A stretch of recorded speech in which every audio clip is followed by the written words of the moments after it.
Smith, and I'm the 2019-2020 Allen Parrish Teacher of the Year, also representing Kinder High School. The lesson you will see today features my English 2 honors class, which will include 9th and 10th grade students. Today, I'm going to teach the analysis of character development using Alice Walker's short story, Everyday Use. This lesson can be found in our state's ELA guidebook under the unit entitled Henrietta's Dance. The objective of this lesson today would be for students to trace how complex characters develop over the course of a text. My students will successfully analyze why characters change or remain static and how that contributes to the theme of the text. Prior to this lesson, my students spent a few class periods reading and annotating the text. Their annotations were guided and they looked specifically at character development and character descriptions.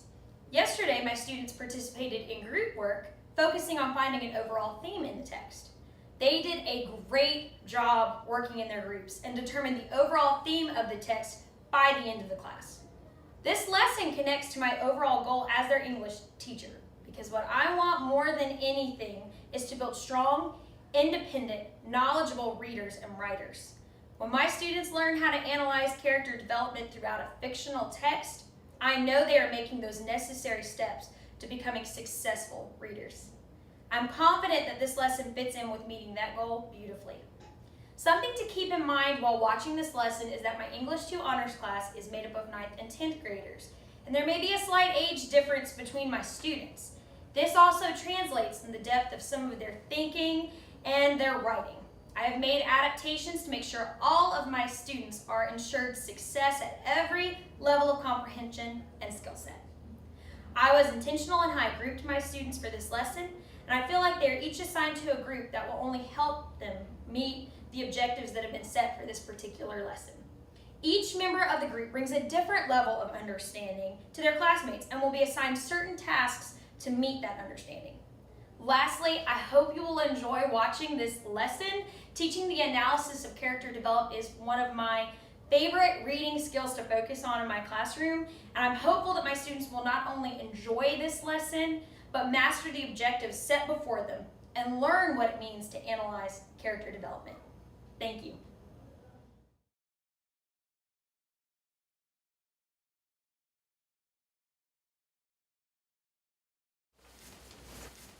So let's go ahead and get started with some writing. So your bell ringer for today, be sure to write the date, January 10th.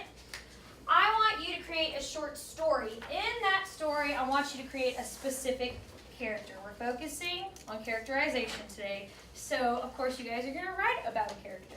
I want you to include descriptive words and phrases that tell me what your character looks like, kind of like in everyday use, how Mama is described as a big-boned, large woman. There's your example. So make sure you describe your character similar to how Mama is described in everyday use, something along those lines. Be descriptive. What kind of a personality does this character have, and what their biggest fear might be. I want you to include that in your writing. Make sure your story is 5 to 8 sentences in length and write in complete sentences. Go ahead and get started. I'm going to give you all 5 minutes.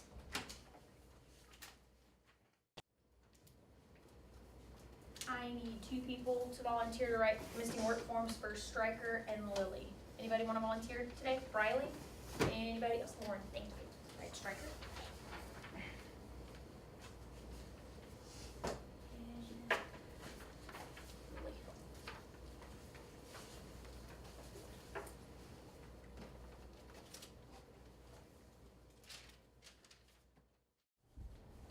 Let's see if anybody in here wants to share anything about the character they have written about today. Is there anybody in here who wants to share? Josh, are you ready to share what you have written? All right, I'm really, really excited to hear this. Go for it. The forest was a picture of perfection. The trees appeared as shining emerald green, the water a glistening topaz, and the sunshine was a gold that covered with elegance, grandeur, and no sense of discrimination. It covered all and everything together was near perfect. The only blemish in the forest was a single area covered in fog. It was eerily quiet.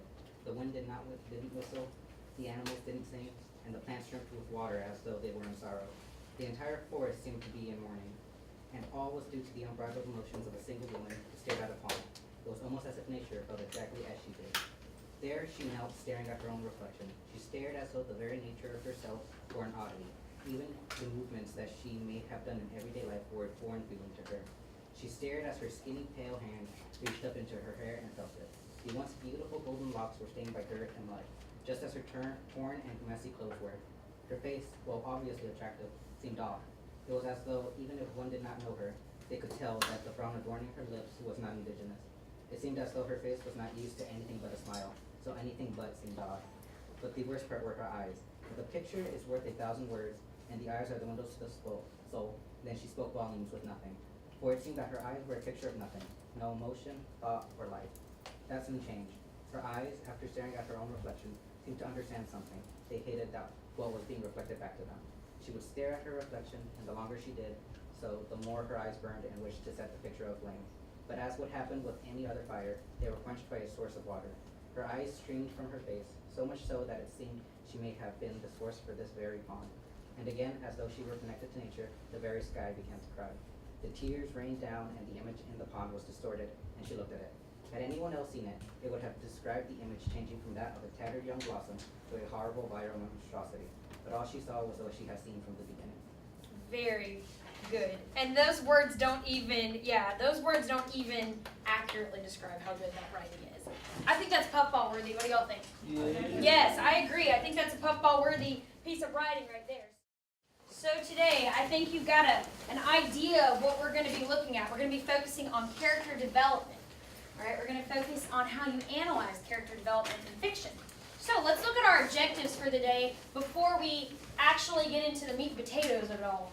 So today, we will read a literary text, which we have already read, everyday use, but we're going to look back over it a little bit more. We're going to determine theme and characterization from that. We're going to identify different character traits found in Alice Walker's everyday use. We're going to look at Mama. We're going to look at Maggie. We're going to look at Dee a little bit more, even though we don't really like her that much. We're going to make inferences based on textual evidence found in everyday use. We're going to trace how complex characters develop over the course of a text. How do they change? Or do they change? Do these characters in everyday use change, or do they remain the same? We're going to talk about that a little bit more in a few minutes. And then last but not least, we're going to analyze why characters change or remain static and how that contributes to the theme of the text as a whole. Okay, so we've got a lot on our plates today, so let's go ahead and get started. So we've got our narrator, we've got Mama. And what's going on with Mama? What's happening with her? She's defending those blankets. Okay, she's defending those blankets. Good. She's defending those quilts with everything in her. Okay, so does anyone want to elaborate on what Aiden just said? What's Mama trying to, who is Mama trying to keep the quilts for? Maggie. Okay, so she is trying to keep those quilts with Maggie, one of her daughters, and she's trying to keep them from who? Dee, who is her other daughter, right? Yes. Okay, what is her reason as to why she wants to keep the quilts with Maggie? Someone tell me. I want one person. All right, Layla. She feels like Maggie would put them at better use and take care of them better than they would. All right, very good. All right, so we've summarized the text. Let's look at theme. Theme is defined as a main idea or an underlying meaning of a literary work, which may be stated directly or indirectly. Have any of you swam in a body of water that had a current, like a river? Yes, a few of us. Some are saying no, but those of you who have will understand what I mean. With me, for me, as a reader, something that I think of, I compare theme to, is the undercurrent. That current that could possibly pull at your feet. Does anybody know what I'm talking about? Sometimes there's a strong undercurrent. It feels like you're being pulled the opposite direction. Theme will do that. When you're reading a piece of fiction, the theme will grab hold of you in different parts of the story and will kind of say, hey, pay attention to this. This is going to tell you the overall meaning or underlying meaning in this story. Look at this. This is the deeper meaning of the text. That's a good way of thinking of theme as an undercurrent. I want to pull y'all's attention to the notes part of our board real quick before we get into what we're actually going to do today. So some terms you guys need to remember as we're moving forward in our group work. Characterization is an explanation of the details about a character in a story. You guys have been annotating those details rigorously the last few days. And now let's look at two words that are very important. Static characters and dynamic characters. A static character is a character who does not change. Off the top of your head right now, is there a static character in everyday use? Yes. Y'all are shaking your heads yes. Who would that be? D. I agree with you. Very good. And dynamic characters are characters who change. Does anyone want to tell me who they think a dynamic character in everyday use could be? Mama.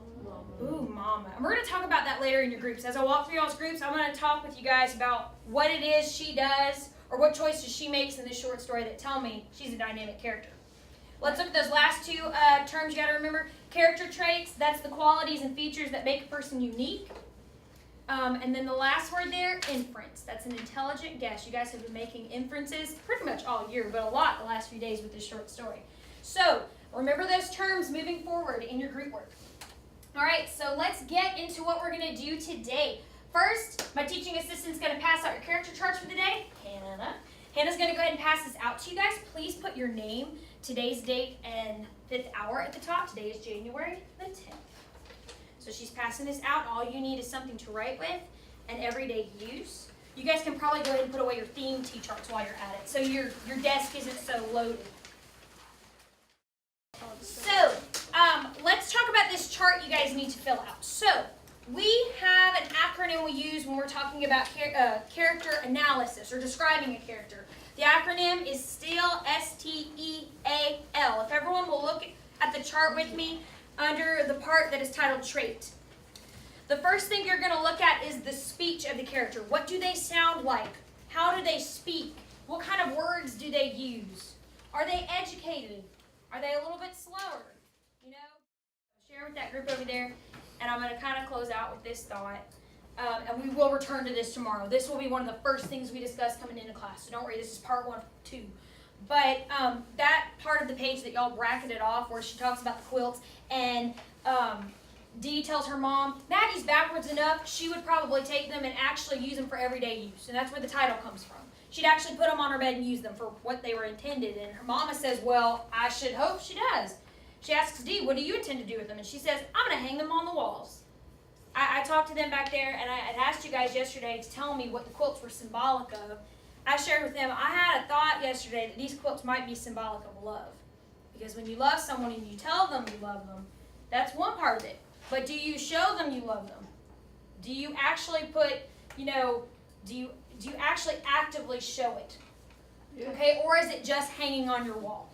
Is it just hanging on your wall, or are you actually putting it to everyday use? Something to think about, and we're going to return to that tomorrow.